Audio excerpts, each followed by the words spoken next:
Peace, you with Supreme Understanding, Rap Racing Revolution, How to Hustle and Win. The movement is brewing, so get your cup of coffee and wake the fuck up. Today we're going to talk about relationships and how to get out of them. We're in the office right now.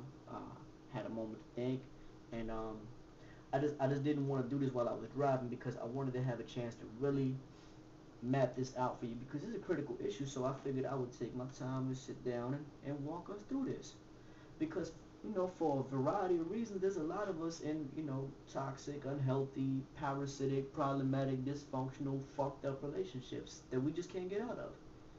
And so what a lot of us do is we go through the bullshit, and then we fight, and then we fight, and then we fuck, and then we fight, and then, shit never get better for us, and we complain, and we complain, and we complain, and we drain the shit out of our friends, and they be wondering what the fuck is wrong with us, but we never change. They want us to change. They want us to get rid of our little toxic situation. We can't do it. So eventually we lose our friends fucking with a person that we really shouldn't even be fucking with in the first place. Usually that toxic person will actually make you lose your friends, like intentionally will push you to like, man, get rid of them people. Get rid of your friends. Why? Because they don't want no other voice of reality in the situation. They don't want no other sensible voice saying, hey, you need to leave that person. They don't want that. They want to just be you and them because when there's just two people in the room, you really can't tell who's crazy. Now, if you got an objective outsider, then it's like, oh, okay, they just said we crazy and they ain't got nothing to do with us, so maybe there is something wrong here. So, do you want to lose your friends? Do you want to lose your job? Do you want to lose your damn sanity? Do you want to lose all your money? Do you want to become abused and beaten and all kinds of other shit? Probably not. But, for some reason, and this happens with men and women, so I'm gonna say something that's gonna be generic and universal, but it's gonna help everybody.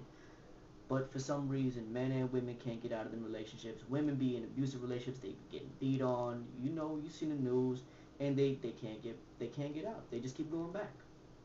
Part of it is that they're addicted. And the root word of addicted is dick. That's part of it. Another part of it may be self-esteem. They feel like they can't do better. Another part of it is cycles. That goes on with men too. If a man seeing his daddy fighting or seeing whatever, it's hard to break them cycles. With men, sometimes we have low self-esteem. Sometimes we don't know what we deserve. Sometimes we figure this is the best we can do. I mean, it's a variety of issues. I'm not here to talk about the issues. I'm here to talk about how to get out. Let's go over the methods for how people break up when there's clingy relationships where that partner just doesn't want to let go and you want to be out, but you don't know how to get away. I go with the most blunt and straightforward and upfront method. That's the asshole method. And the asshole method, you just say, I'm sick of your shit, I'm leaving. And you stick to your guns, and every time they try to get back at you, no, fuck you. I'm calling my cousin. Your girl cousin, your guy cousin, depending on whatever gender you are. Guys, you shouldn't be calling your male cousin on your girl. That's something wrong with that. That sometimes work, but everybody don't necessarily have the balls for that. So then there's the sensitive method.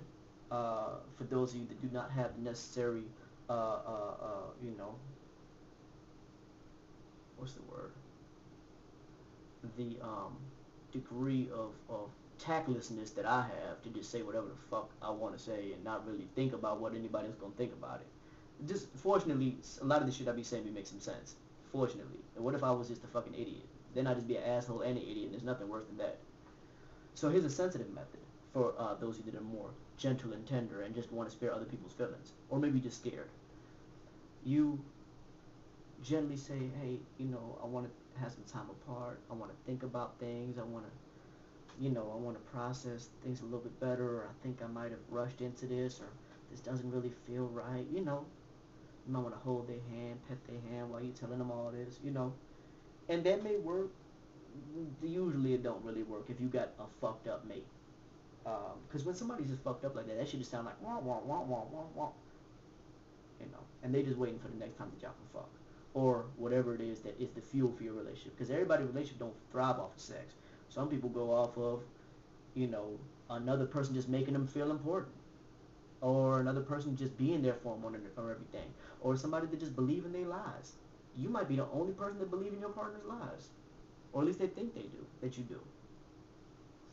So if those two methods don't work, there's other methods people try, like the ADHD method. You know, ADHD means that you can't focus, can't sit still. So what do? Just fuck somebody else. Just act like you ain't even had nobody. Just go fuck somebody else. Just go on dates with somebody else. Just act like you completely forgot about them. That probably will backfire for you, but it will send a clear message that you're not necessarily relationship material. Now some people will still fuck with you. They might whoop your ass, but they'll still fuck with you. That may not really work. There's another method. I call it the witness protection method.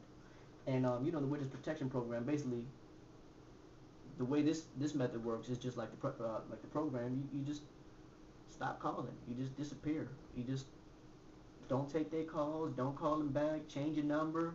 Uh, you know, act like you haven't seen him. Tell your friends to tell him that you ain't seen him. You know, that they ain't seen you. You know, and this is what you got to do sometimes. And sometimes this thing leads to stalkers. See, what y'all don't realize is that when y'all do that avoidance shit, that's how stalkers come about. You don't break shit off with a motherfucker that's mentally not all the way right, and then just expect that they just gonna forget about you and they gonna move on. Nah, when you break things off without closure, motherfuckers do not move on. And some of you should know that by now. So I don't know why the fuck y'all keep trying that shit. Stop thinking that you can just stop returning the motherfucker calls and it's gonna be over. No, if that motherfucker has spent over $100 on you, male or female, they gonna expect like they owe you something. Matter of fact, let me put it this way. Let's put it in strict gender terms. If a man has spent more than $100 or $1,000 on you, he's gonna feel like you owe him more time than what you feel like you owe him. All right. On the other hand, if a female has done some freaky, nasty, shit that she would never tell nobody about to you, for you, with your homeboy, something like that, she gonna feel like you owe her something, and you're not about to get off that easy. So that may not work.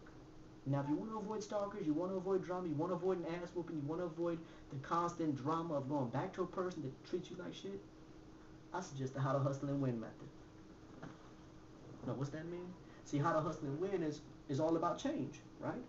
So what do? Just start changing. Whatever it was that they liked about you, change that shit. If they liked your sense of humor, just start making dumb jokes that ain't funny. If they like the way that you laughed, start changing your laugh. If they like your smell, start stinking. Matter of fact, if you're a female and you really want to get rid of a dude, start stinking. Stop washing your ass. I guarantee you that he will stop fucking with you. You ain't necessarily got to stop washing your ass all the time. Just stop washing your ass when he comes over. And don't even explain. Don't even explain. Start burping. Start farting. Dudes, start running out of money. You ain't got it. You don't know why you ain't got it.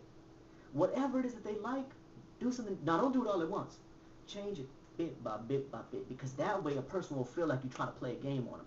They'll just be like, damn, this motherfucker, I just don't know. I've been liking him less and less and less every fucking week. They ain't gonna see it. They ain't gonna know why. They just gonna know that they just like you less over time. Why? Because whatever the hell it is that you did that they liked before, you're not doing it no more, and you're doing less and less of it. If you could fuck before, man, something better go wrong. Something better go wrong. I ain't saying you stop, because if you stop, then that abuse shit might happen, or who knows. Just be worse at it. Just be worse. Do it, but be bad at it. Because a person can't be mad if you're doing it and you're bad at it. Like, go out on dates, but they'll be bad dates. I ain't saying argue, because see, you don't want to be, a woman, you don't want to be in a situation where you constantly argue with a dude, because some dudes thrive off of that. And some females love arguing. They grew up in households where everybody argued. So arguing is not what I'm talking about. I'm talking about if a person was always impressed by how tough you are, start being a little bitch. Just gradually. If a person was always into how nice you kept your hair, man, for some reason you just cannot get your hair cut right no more. Sometimes it'd be bushy, sometimes it'd be fucking cut wrong, sometimes it'd be cutting all the way back into your hairline. You gonna have to do this shit. You gotta make sacrifices if you want change. And if you want change for the better, you have to make some real sacrifices. Now, I'm telling you, this method right here, this should be copyrighted. You're going to be stalker free, you're going to be problem free, you're going to be drama free, and you're going to be free of that motherfucker fucking up your life. Follow my advice and leave a comment, man. Tell me how that shit work out for you. I guarantee you this shit'll work. Peace.